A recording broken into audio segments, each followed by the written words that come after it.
വരുന്ന നിയമസഭാ തെരഞ്ഞെടുപ്പിൽ കേരളം ആകാംക്ഷയോടെ ഉറ്റുനോക്കുന്ന ഒരു നിയമസഭാ മണ്ഡലമാണ് പാലക്കാട് ജില്ലയിലെ പാലക്കാട്. കോൺഗ്രസിന്റെ സിറ്റിംഗ് മണ്ഡലമാണ്. കോൺഗ്രസിന്റെ സിറ്റിംഗ് സീറ്റുകളിൽ സിറ്റിംഗ് MLA മാർ മത്സരിക്കാത്ത ഒരു മണ്ഡലമാണ് പാലക്കാട്. മാത്രവുമല്ല, ശക്തമായിട്ടുള്ള ത്രികോണ പോരാട്ടം നടക്കുന്ന കേരളത്തിലെ ചുരുക്കം ചില മണ്ഡലങ്ങളിൽ ഒന്നുകൂടിയാണ് പാലക്കാട്. അതുകൊണ്ട് തന്നെയാണ് രാഷ്ട്രീയ കേരളം ഒന്നടങ്കം ആകാംക്ഷയുടെ പാലക്കാടിനെ ഉറ്റുനോക്കുന്നത്.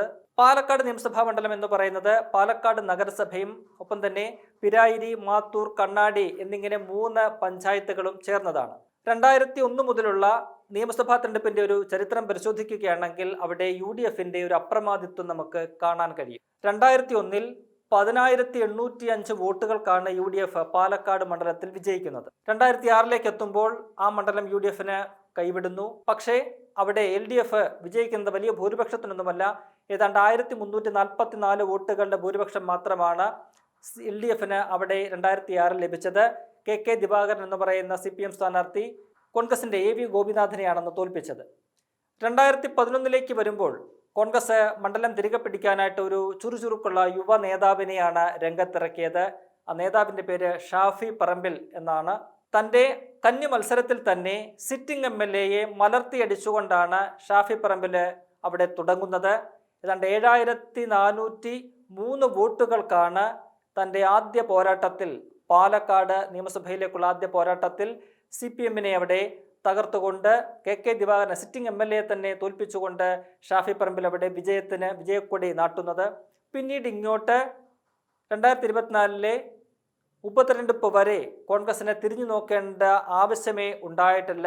2011-ലെ വിജയത്തിന് ശേഷം 2016-ലേക്ക് എത്തുമ്പോൾ തൻ്റെ 2ാം അംഗത്തിനിറങ്ങുന്ന ഷാഫി പറമ്പിൽ അവിടെ വിജയിക്കുന്നു, സീറ്റ് നിലനിർത്തുന്നു എന്ന് മാത്രമല്ല ഭൂരിപക്ഷം ഇരട്ടിയിലധികമായിട്ട് വർദ്ധിപ്പിച്ച് 17,403 ഉയർത്തുകയാണ്. ആ തെരഞ്ഞെടുപ്പിൻ്റെ ഒരു പ്രത്യേകത എന്ന് പറയുന്നത് 2016-ലെ തെരഞ്ഞെടുപ്പിൽ 2ാം സ്ഥാനത്ത് വന്നത് BJP ആണ് എന്നതാണ്. BJPക്ക് വേണ്ടിയിട്ട് അത്തവണ രംഗത്തിറങ്ങിയത് അവരുടെ സമുന്നത നേതാവായിരുന്ന ശോഭാ സുരേന്ദ്രനാണ്.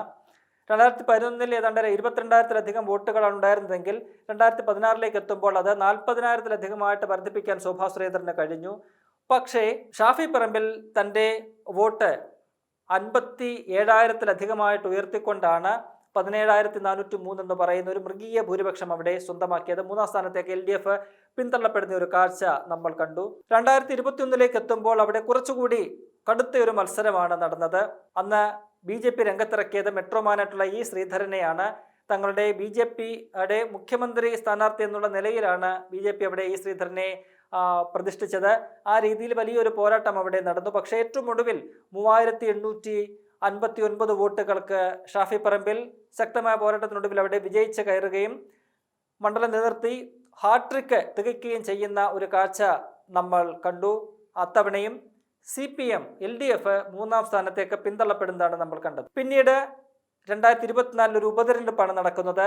അതിന് കാരണം MLA ആയിരുന്ന ഷാഫി പറമ്പിൽ 2024 ലോക്സഭാ തെരഞ്ഞെടുപ്പിൽ വടകരയിലേക്ക് സ്ഥാനാർത്ഥിയായി പോയി അവിടെ 1,15,000-ലധികം വോട്ടുകൾക്കാണ് വിജയിക്കുന്നത്. അങ്ങനെ ഉപതെരഞ്ഞെടുപ്പ് വേണ്ടിവരുന്നു. ഉപതെരഞ്ഞെടുപ്പിൽ കോൺഗ്രസിന് വേണ്ടിയിട്ട് സീറ്റ് നിലനിർത്താൻ ഇറങ്ങിയത് യൂത്ത് കോൺഗ്രസിന്റെ സംസ്ഥാന അധ്യക്ഷനായിരുന്ന രാഹുൽ മാങ്കൂട്ടത്തിലാണ്. BJP അവിടെ അവരുടെ പ്രമുഖ നേതാവായിട്ടുള്ള C കൃഷ്ണകുമാറിനെ രംഗത്തിറക്കി. CPM-ന് അവസാന നിമിഷം വരെ അവർ കാത്തിരുന്ന് ആരെ ഇറക്കണമെന്ന് ഇങ്ങനെ ശങ്കിച്ചിരിക്കുകയായിരുന്നു. അങ്ങനെ ഇരുന്നപ്പോഴാണ് അവർക്ക് കോൺഗ്രസിൽ നിന്നും ഒരു സ്ഥാനമോഹിയെ വീണ് കിട്ടിയത്.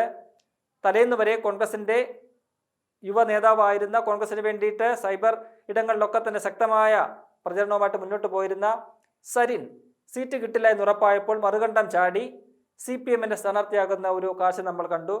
എന്നാൽ അങ്ങനെ കാലുമാറിപ്പോയ സ്ഥാനാർത്ഥിയെ ദയനീയമായിട്ട് 3ാം സ്ഥാനത്തേക്ക് തള്ളിവിടുന്ന ഒരു കാഴ്ചയാണ് നമുക്ക് കാണാൻ കഴിഞ്ഞത്. അവിടെ BJP UDF പോരാട്ടത്തിൽ UDF ഉജ്ജ്വലമായ ഒരു വിജയമാണ് നേടിയത്. ഭൂരിപക്ഷം വർദ്ധിപ്പിച്ചു എന്ന് മാത്രമല്ല, ചരിത്ര ഭൂരിപക്ഷത്തോടുകൂടി 18,000-ലധികം വോട്ടുകളുടെ ഭൂരിപക്ഷത്തിനാണ് രാഹുൽ മാങ്കൂട്ടത്തിൽ C കൃഷ്ണകുമാറിനെ തോൽപ്പിച്ചുകൊണ്ട് മണ്ഡലം നിലനിർത്തുന്നത്. UDFന്റെ തുടർച്ചയായിട്ടുള്ള 4ാമത്തെ വിജയമായിരുന്നു അത്. അത്തരത്തിൽ UDFന് സ്വാധീനമുള്ള, UDFന് ഉരുക്കുകോട്ടകളായിട്ടുള്ള മണ്ഡലങ്ങളിൽ ഒന്നാണ് പാലക്കാട് എന്ന് പറയുന്നത്. അവിടെ ഇത്തവണയും കാര്യമായ മാറ്റമൊന്നും തന്നെ രാഷ്ട്രീയ നിരീക്ഷകർ പ്രതീക്ഷിക്കുന്നില്ല.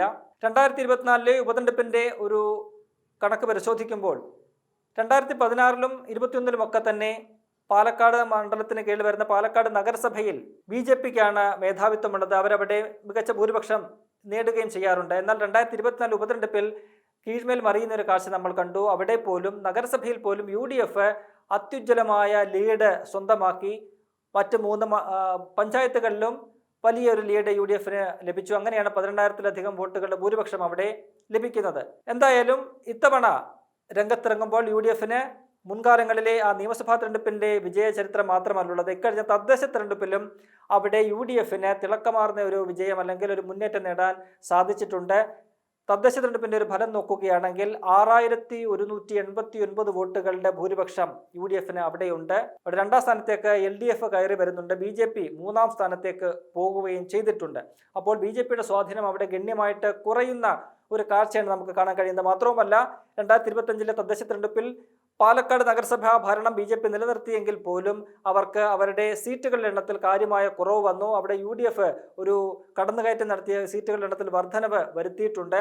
അപ്പോൾ അത്തരത്തിൽ നോക്കുമ്പോൾ UDFനെ സംബന്ധിച്ച് ഷുവർ സീറ്റായിട്ട് പാലക്കാട് ഇത്തവണയും മാറുകയാണ്. ഇതേ ശോഭാ സുരേന്ദ്രൻ 2016 മത്സരിച്ചപ്പോൾ അവർക്ക് 40,000 വോട്ടുകൾ കിട്ടി.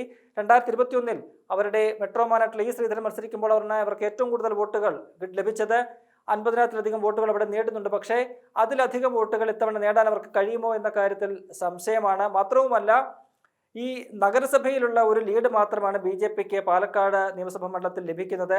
മറ്റു 3 പഞ്ചായത്തുകൾ മാത്തൂരാണെങ്കിലും പിരായിരിയാണെങ്കിലും കണ്ണാടിയാണെങ്കിലും അവിടെ BJPക്ക് കാര്യമായ യാതൊരു സ്വാധീനവുമില്ല. പരമാവധി ഓരോ പഞ്ചായത്തിലും 4,000 വോട്ടുകൾ മാത്രമാണ് അവിടെ ലഭിക്കുന്നത്. UDFന് അവിടെ മികച്ച ലീഡ് നേടാനും കഴിയുന്നുണ്ട്. അങ്ങനെ വരുമ്പോൾ BJP അവിടെ 3ാം സ്ഥാനത്തേക്ക് പോകുന്ന ഒരു കാഴ്ചയാണ് കാണാൻ കഴിയുന്നത്. അതുകൊണ്ട് തന്നെ ഇത്തവണയും അക്കാര്യത്തിലൊരു മാറ്റം ഉണ്ടാകുമെന്ന് തോന്നുന്നില്ല. കോൺഗ്രസിന് വേണ്ടിയിട്ട് ഇത്തവണ അവിടെ രംഗത്തിറങ്ങുന്നത് കോൺഗ്രസിന്റെ സഹയാത്രികനും ഒപ്പം തന്നെ പ്രമുഖ സിനിമാ നടനുമായിട്ടുള്ള രമേഷ് പിഷാരടിയാണ്. അവിടെ ആദ്യം സ്ഥാനാർത്ഥിത്വം പ്രഖ്യാപിച്ചത് BJPയാണ്. BJPക്ക് വേണ്ടിയിട്ട് ശോഭാ സുരേന്ദ്രൻ തന്നെയാണ് ഇത്തവണയും രംഗത്തിറങ്ങുന്നത്. CPMന് പതിവ് പോലെ അവർക്ക് പാർട്ടി സ്ഥാനാർത്ഥികളെ ഒന്നും കിട്ടിയിട്ടില്ല. ഏതെങ്കിലും പാർട്ടിയിൽ നിന്നും കോൺഗ്രസിൽ നിന്ന് ആരെങ്കിലും ഒക്കെ കടന്നു വരുമോ എന്ന് കാത്തിരുന്നെങ്കിലും അതുണ്ടായാലും ഏറ്റവും ഒടുവിൽ അവർ NMR റസാഖ് എന്ന് പറയുന്ന ഒരു ഹോട്ടൽ വ്യവസായി, ഒരു മുതലാളിയെ പിടിച്ചാണ് അവിടെ സ്ഥാനാർത്ഥിയാക്കിയിരിക്കുന്നത്. അതിൽ വലിയ ഒരു പ്രതിഷേധം പാർട്ടിക്കുള്ളിൽ തന്നെ മുറുമുറുപ്പുണ്ടായിട്ടുണ്ട്. ഒരു പേയ്മെന്റ് സീറ്റായിട്ട് പാലക്കാടിനെ മാറ്റിയിരിക്കുന്നു എന്നുള്ളൊരു വിമർശനം പാർട്ടിക്കുള്ളിൽ പോലും ഉയർന്നിരിക്കുന്ന ഒരു സാഹചര്യമുണ്ട്. അപ്പോൾ അത്തരത്തിൽ വളരെ മികച്ച ഒരു പോരാട്ടം നടക്കുന്ന രാഷ്ട്രീയ പോരാട്ടം നടക്കുന്ന ഒരു മണ്ഡലത്തിൽ CPM എന്തുകൊണ്ട് ഇത്തരമൊരു നീക്കം നടത്തി എന്നത് രാഷ്ട്രീയ കേരളത്തിൽ പോലും ആശ്ചര്യം ഉണ്ടാക്കുന്ന കാര്യമാണ്. ഇത്തവണയും ദയനീയമായിട്ട് 3ാം സ്ഥാനത്തേക്ക് CPM LDF പോകാനുള്ള സാധ്യതകളാണ് നമുക്ക് കാണുന്നത്. എന്തായാലും BJP അവിടെ ശോഭാ സുരേന്ദ്രൻ രംഗത്തിറക്കിയാലും കോൺഗ്രസിനെ UDFനെ സംബന്ധിച്ച് യാതൊരു തിരിച്ചടിയും അവിടെ ഉണ്ടാകാവുന്ന ഒരു രാഷ്ട്രീയ സാഹചര്യം ഇപ്പോഴില്ല. പ്രത്യേകിച്ചും കഴിഞ്ഞ തദ്ദേശ തെരഞ്ഞെടുപ്പിന്റെ ഫലം കൂടി നോക്കുമ്പോൾ അവിടെ UDF അത്യുജ്വലമായ വിജയത്തിലേക്ക് പോകുന്ന ഒരു കാഴ്ചയാണ് നമുക്ക് കാണാൻ കഴിയുന്നത്. രമേഷ് പിഷാരടി ഇന്നലെ എറണാകുളത്ത് നിന്നും മണ്ഡലത്തിലേക്ക് എത്തിയപ്പോൾ ആവേശപൂർവ്വമായ ഒരു സ്വീകരണമാണ് ലഭിച്ചത്. അവിടെ ആയിരങ്ങൾ പങ്കെടുത്ത റോഡ് ഷോയോട് കൂടി അവിടെ രമേഷ് പിഷാരടി പ്രചരണം തുടങ്ങുകയും ചെയ്തു. ആ മണ്ഡലത്തിലെ ഓളം സൃഷ്ടിച്ചുകൊണ്ട് തരംഗം തീർത്തുകൊണ്ട് രമേഷ് പിഷാരടി അവിടെ നിറയുന്ന ഒരു കാഴ്ചയാണ് നമുക്ക് കാണാൻ കഴിയുന്നത്.